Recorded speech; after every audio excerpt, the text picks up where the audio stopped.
SMRT. Berawal dari sebuah ide untuk dapat menyajikan kegiatan-kegiatan dan kinerja Direktorat Jenderal Perhubungan Laut dengan cepat dan akurat dari seluruh pelosok Indonesia. Sosial Media Response Team Direktorat Jenderal Perhubungan Laut hadir 3 tahun yang lalu.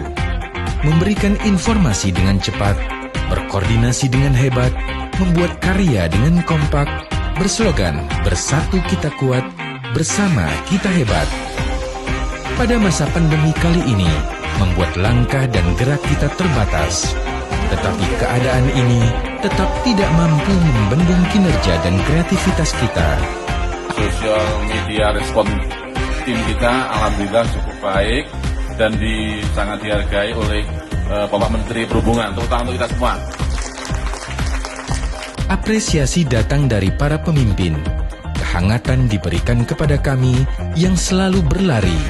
Kami selalu menjawab, "Ya, kami bekerja dengan hati." Tidak pernah terasa bahwa kita semua tersebar dari seluruh Indonesia.